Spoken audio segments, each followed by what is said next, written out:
Assalamualaikum warahmatullahi wabarakatuh. Bertemu lagi dengan saya Saskia Rahmaturisa dan episode tutorial and tips 2. Setelah tadi kita membahas topik mengenai jadwal penggunaan laptop harian, kali ini saya akan menjelaskan tips bagaimana mengatasi jadwal harian. Jadi, sebelumnya saya mau kasih tahu ini saya baru udah selesai bikin schedule-nya ini pas saya masak. Dan di sini aku punya jadwal kemarin seperti kayak bisa lihat ya. Ini tujuan ini kalian bisa lihat di sini. Ini yang harusnya kan saya buat sendiri. Sebenarnya dalam ini, ini ada jadwal yang udah aku buat sendiri dan akan berlaku mulai setelah bisa lah. Nah, jadi jadwal yang ini akan berguna juga nih kalau misalnya aku lagi itu. Jadi bukan ini karena jadi doanya semoga kalau aku bisa nambah ini akan bisa berguna juga bukan sekedar di waktu tapi juga untuk mencegah laptop itu tidak memecahkan.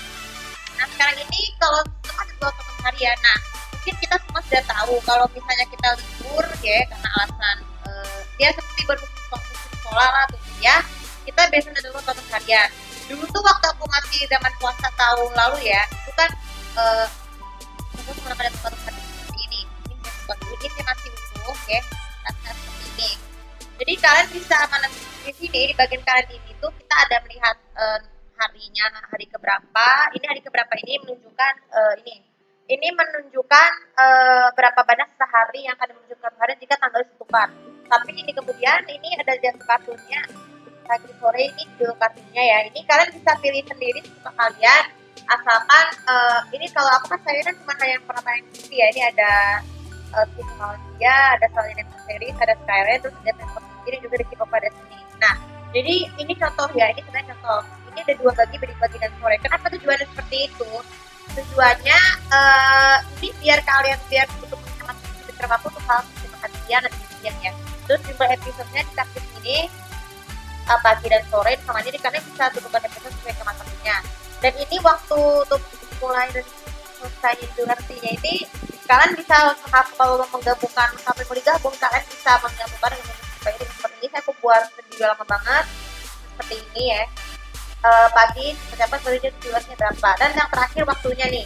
Jadi saya waktu tidur cepat saya jadi waktu pagi sore ini tujuannya supaya biar pas dengan waktu dalam biasanya ya. Nah itu contohnya nih.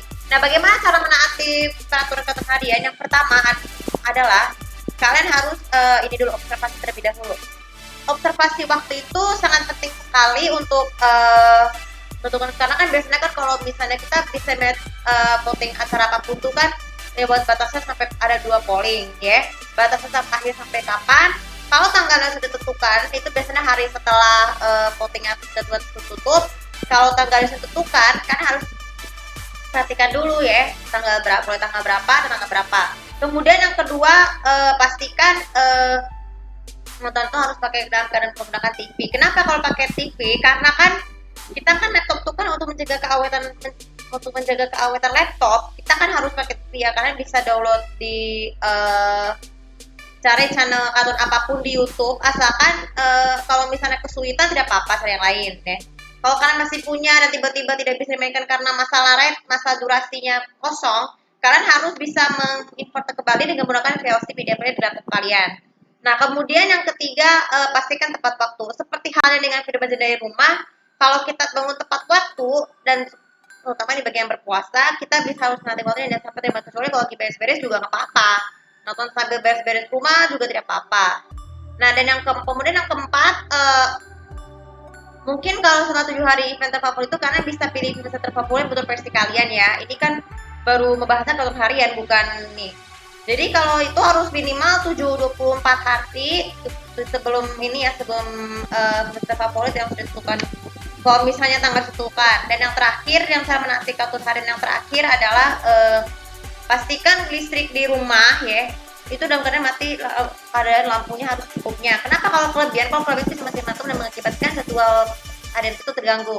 Nah itu saja tutorial tips untuk hari ini. Semoga bisa bermanfaat dan maaf, jadi sebagai penutup saya mau menjelaskan bahwa saya itu kemarin baru tertimpa tertimpa sih memang tertenggelam dalam stres yang kecil ya, supaya karena mendengar beritanya si Awasar itu yang dipitah tuh digunakan untuk kerusakan properti perumahan.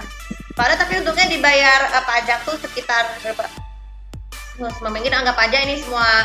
Jadi pengalaman peristiwa kemarin itu saya memang terpaksa harus ngobrol sama dia lewat IG live Instagram yang mengatakan, ya udah saya permasalahannya bisa cepat selesai asalkan anggap saja ini pelajaran ini supaya ini padahal kan sebenarnya kan nggak bersalah nih, cuman nggak perlakuan nggak sengaja seperti itu kalau menghadapi. Saya itu biasanya tuh hatinya itu merasa lebih shock ya jika itu apapun terdepan masalah tuh kecil atau besar baik dari masalah hukum ya. Jadi saya ini bisa menegaskan bahwa pasti ada yang dengki, ya udah abaikan saja orang-orang yang dengki terhadap itu meskipun hatinya baik. Jadi asalkan nggak boleh, harus tetap sabar menghadapi segala apapun, karena kan aku bilang ke dia, yuk kamu semoga dipermudah, kamu tetap kuat dan tetap sabar. Jadi kita harus mendukung orang-orang untuk yang berpikiran positif. Nah itu pesan saya ya. Dan jangan lupa, terima kasih atas semuanya yang telah nonton video ini, dan jangan lupa seperti biasa untuk follow sosial mediaku, komen di sini, dan juga tanda bintang di situ, lonceng di sini untuk mengetahui apa aja sama nanti atau menurut versi 102 kotor harian dan dibuat versi kalian. Terima kasih. Assalamualaikum warahmatullahi wabarakatuh.